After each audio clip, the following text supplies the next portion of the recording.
ರಾಜ್ಯ ರಾಜಕೀಯದಲ್ಲಿ ಈಗ ಎಸ್ಐಆರ್ ದಂಗಲ್ ಶುರುವಾಗ್ತಾ ಇದೆ. ಮಸೀದಿಯಲ್ಲೂ ಕೂಡ ಎಸ್ಐಆರ್, ಕಲ್ಯಾಣ ಮಂಟಪದಲ್ಲೂ ಕೂಡ ಎಸ್ಐಆರ್ ನಡೀತಾ ಇರುವಂತದ್ದು.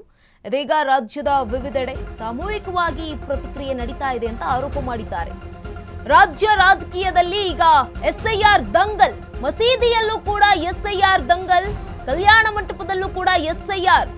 ರಾಜ್ಯದ ವಿವಿಧೆಡೆ ಸಾಮೂಹಿಕವಾಗಿ ಎಸ್ಐಆರ್ ಪ್ರಕ್ರಿಯೆ ನಡೀತಾ ಇದೆ. ಮುಖ್ಯಮಂತ್ರಿ ಡಿಕೆ ಸರ್ಕಾರದ ಮೇಲೆ ಮುಗಿಬಿದ್ದ ವಿಪಕ್ಷಗಳು. ಎಸ್ಐಆರ್ ಪ್ರಕ್ರಿಯೆ ವೇಳೆ ಕಾಂಗ್ರೆಸ್ನಿಂದ ಬಿಎಲ್ಒಗಳ ಕಾಂಗ್ರೆಸ್ ದುರ್ಬಳಕೆ, ಅಧಿಕಾರಿಗಳನ್ನ ಮಸೀದಿಗಳಲ್ಲಿ ಕೂರಿಸಿ ಎಸ್ಐಆರ್ ಮಾಡಲಾಗ್ತಾ ಇದೆ ಆರೋಪವನ್ನ ಮಾಡಿದ್ದಾರೆ. ಅಲ್ಪಸಂಖ್ಯಾತರನ್ನ ಗುಡ್ಡೆ ಹಾಕಿ ಎಸ್ಐಆರ್ ಪ್ರಕ್ರಿಯೆ ನಡೀತಾ ಇದೆ, ಇದು ಹಿಂದೂಗಳಿಗೆ ಅನ್ಯಾಯ. ಎಸ್ಐಆರ್ ವಿಚಾರದಲ್ಲಿ ರಾಜ್ಯ ಸರ್ಕಾರ ಷಡ್ಯಂತ್ರ ಮಾಡ್ತಾ ಇದೆ ಅಂತ ಗಂಭೀರ ಆರೋಪವನ್ನ ಮಾಡಿದ್ದಾರೆ ಬಿಜೆಪಿ ರಾಜ್ಯಾಧ್ಯಕ್ಷ ಬಿವೈ ವಿಜಯೇಂದ್ರ ಅವರು.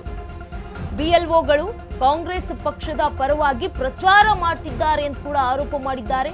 ಎಸ್ಐಆರ್ನ ಸದುದ್ದೇಶ ಹಾಳುಗೆಡುವ ಕೆಲಸ ಆಗ್ತಾ ಇದೆ ಅಂತ ವಿಜಯೇಂದ್ರ ಈಗ ಕಿಡಿಕಾರಿದ್ದಾರೆ ಸರ್ಕಾರದ ವಿರುದ್ಧ. ನೆನೆಯಷ್ಟೇ ಕಲ್ಯಾಣ ಮಂಟಪದ ಸಾಕ್ಷ್ಯವನ್ನ ನೀಡಿದ್ರು ಕುಮಾರಸ್ವಾಮಿ ಅವರು. ರಾಜ್ಯ ರಾಜಕೀಯದಲ್ಲಿ ಈಗ ಎಸ್ಐಆರ್ ದಂಗಲ್ ನಡೀತಾ ಇರುವಂತದ್ದು. ಮಸೀದಿಯಲ್ಲೂ ಕೂಡ ಎಸ್ಐಆರ್, ಕಲ್ಯಾಣ ಮಂಟಪದಲ್ಲೂ ಕೂಡ ಎಸ್ಐಆರ್. ರಾಜ್ಯದ ವಿವಿಧೆಡೆ ಸಾಮೂಹಿಕವಾಗಿ ಎಸ್ಐಆರ್ ಪ್ರಕ್ರಿಯೆ ನಡೀತಾ ಇದೆ. ಮುಖ್ಯಮಂತ್ರಿ ಡಿಕೆ ಸರ್ಕಾರದ ಮೇಲೆ ಇದೀಗ ವಿಪಕ್ಷಗಳು ಮುಗಿಬಿದ್ದಿದ್ದಾವೆ. ಎಸ್ಐಆರ್ ಪ್ರಕ್ರಿಯೆ ವೇಳೆ ಕಾಂಗ್ರೆಸ್ನಿಂದ ಬಿಎಲ್ಒಗಳ ಕಾಂಗ್ರೆಸ್ ದುರ್ಬಳಕೆ ಆಗ್ತಾ ಇದೆ. ಅಧಿಕಾರಿಗಳನ್ನ ಮಸೀದಿಗಳಲ್ಲಿ ಕೂರಿಸಿ ಎಸ್ಐಆರ್ ಕೂಡ ಪ್ರಕ್ರಿಯೆ ಮಾಡಲಾಗ್ತಿದೆ ಅಂತ ಗಂಭೀರ ಆರೋಪ ಮಾಡ್ತಿದ್ದಾರೆ. ಅಲ್ಪಸಂಖ್ಯಾತರನ್ನ ಗುಡ್ಡೆ ಹಾಕಿ ಪ್ರಕ್ರಿಯೆ ಮಾಡಲಾಗ್ತಾ ಇದೆ, ಇದರಿಂದ ಹಿಂದೂಗಳಿಗೆ ಅನ್ಯಾಯ ಆಗ್ತಾ ಇದೆ. ಎಸ್ಐಆರ್ ವಿಚಾರದಲ್ಲಿ ರಾಜ್ಯ ಸರ್ಕಾರ ಷಡ್ಯಂತ್ರ ಮಾಡ್ತಾ ಇದೆ ಅಂತ ಗಂಭೀರ ಆರೋಪವನ್ನ ಮಾಡಿದ್ದಾರೆ ಬಿಜೆಪಿ ರಾಜ್ಯಾಧ್ಯಕ್ಷ ಬಿವೈ ವಿಜಯೇಂದ್ರ ಅವರು. ಜೊತೆಗೆ ಬಿಎಲ್ಒಗಳು ಕಾಂಗ್ರೆಸ್ ಪಕ್ಷದ ಪರವಾಗಿ ಪ್ರಚಾರ ಮಾಡ್ತಿದ್ದಾರೆ ಅಂತ ಕಿಡಿಕಾರಿದ್ದಾರೆ. ಎಸ್ಐಆರ್ನ ಸದುದ್ದೇಶ ಹಾಳುಗೆಡುವ ಕೆಲಸ ಆಗ್ತಾ ಇದೆ ರಾಜ್ಯದಲ್ಲಿ ಅಂತ ವಿಜಯೇಂದ್ರ ಕಿಡಿಕಾರಿದ್ದಾರೆ. ನೆನೆಯಷ್ಟೇ ಕಲ್ಯಾಣ ಮಂಟಪದ ಸಾಕ್ಷ್ಯವನ್ನ ನೀಡಿದ್ರು ಮಾಜಿ ಸಿಎಂ ಕುಮಾರಸ್ವಾಮಿ ಅವರು. ಈ ಬೆನ್ನಲ್ಲೇ ಇದೀಗ ಮಸೀದಿಯಲ್ಲೂ ಕೂಡ ಈ ಒಂದು ಎಸ್ಐಆರ್ ಪ್ರಕ್ರಿಯೆ ನಡೀತಾ ಇದೆ ಅಂತ ಕೂಡ ಆರೋಪವನ್ನ ಮಾಡಿದ್ದಾರೆ. ಕಲ್ಯಾಣ ಮಂಟಪ ಆಯಿತು, ಇದೀಗ ಮಸೀದಿಯಲ್ಲೂ ಕೂಡ ಈ ಒಂದು ಪ್ರಕ್ರಿಯೆ ಆಗ್ತಾ ಇರುವಂತದ್ದು. ಇದು ಕುರಿತಾಗಿ ಗಂಭೀರ ಆರೋಪವನ್ನ ಮಾಡಿದ್ದಾರೆ ಬಿವೈ ವಿಜಯೇಂದ್ರ ಅವರು.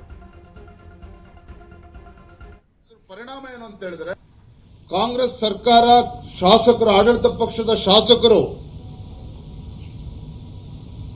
ಬಿಎಲ್ಒಗಳನ್ನ ದುರುಪಯೋಗ ಪಡಿಸಿಕೊಳ್ತಾ ಇದ್ದಾರೆ. ಆಡಳಿತ ಪಕ್ಷದವರು ಬಿಎಲ್ಒಗಳ ಮೇಲೆ ದಬ್ಬಾಳಿಕೆಯನ್ನ ನಡೆಸಿ ಅವರನ್ನ ದುರುಪಯೋಗ ಪಡಿಸಿಕೊಳ್ತಾ ಇದ್ದಾರೆ. ನಿನ್ನೆ ಮಾನ್ಯ ಎಚ್ ಡಿ ಕುಮಾರಸ್ವಾಮಿ ಅವರು ಕೂಡ ರಾಮನಗರದಲ್ಲಿ ನಡೆದಂತ ಘಟನೆಯನ್ನು ಉಲ್ಲೇಖ ಮಾಡಿದ್ದಾರೆ. ಗುಲ್ಬರ್ಗ ಜಿಲ್ಲೆ ಇರ್ಬೋದು, ಬೀದರ್ ಜಿಲ್ಲೆ ಇರ್ಬೋದು, ರಾಜ್ಯದ ಅನೇಕ ಜಿಲ್ಲೆಗಳಲ್ಲಿ ಅಧಿಕಾರಿಗಳನ್ನ ಮಸೀದಿಗಳಲ್ಲೇ ಕೂರಿಸಿಕೊಂಡು ಅಲ್ಲಿ ಎಸ್ಐಆರ್ ಅನ್ನ ಪ್ರಕ್ರಿಯೆನ ಪೂರ್ಣಗೊಳಿಸತಕ್ಕಂಥ ಕೆಲಸ ಮಾಡ್ತಾ ಇದ್ದಾರೆ. ಇದ್ರ ಪರಿಣಾಮ ಏನು ಅಂತ ಹೇಳಿದ್ರೆ, ನಮ್ಮ ಹಿಂದೂಗಳು ಅಲ್ಲಿ ಮಸೀದಿ ಒಳಗೆ ಹೋಗೋದಕ್ಕೆ ಸಾಧ್ಯ ಆಗದೇನೆ, ಆ ಚೌಲ್ಟ್ರಿ ಒಳಗೆ ಹೋಗಕ್ಕೆ ಸಾಧ್ಯ ಆಗದೇನೆ ಅವರು ದೂರ ಉಳಿತಕ್ಕಂಥ ಕೆಲಸ ಕೂಡ ಆಗ್ತಾ ಇದೆ. ಇದೆಲ್ಲ ಒಂದ್ ಕಡೆ ರಾಜ್ಯ ಸರ್ಕಾರದಿಂದ ಷಡ್ಯಂತ್ರ ನಡೀತಾ ಇದೆ. ಗಂಭೀರವಾಗಿ ಮಾತನ್ನು ಹೇಳ್ತಾ ಇದ್ದೇನೆ. ಅಧಿಕಾರಿಗಳ ಮೇಲೆ ಒತ್ತಡ ಹಾಕ್ತಕ್ಕಂಥದ್ದು ಒಂದ್ ಕಡೆ ಆದ್ರೆ, ಚೌಲ್ಟ್ರಿಗಳಲ್ಲಿ, ಮಸೀದಿಗಳಲ್ಲಿ ಎಲ್ಲ ಅಲ್ಪಸಂಖ್ಯಾತರನ್ನ ಗುಡ್ಡೆ ಹಾಕೊಂಡು ಅಧಿಕಾರಿಗಳನ್ನು ಕೂರಿಸಿಕೊಂಡು ಹಿಂದೂಗಳಿಗೆ ಅನ್ಯಾಯ ಮಾಡುವಂತ ಕೆಲಸವನ್ನು ಕೂಡ ಮಾಡ್ತಾ ಇದ್ದಾರೆ. ಕಾಂಗ್ರೆಸ್ ಸರ್ಕಾರ, ಶಾಸಕರು, ಆಡಳಿತ ಪಕ್ಷದ ಶಾಸಕರು ಬಿಎಲ್ಒಗಳನ್ನ ದುರುಪಯೋಗ ಪಡಿಸಿಕೊಳ್ತಾ ಇದ್ದಾರೆ.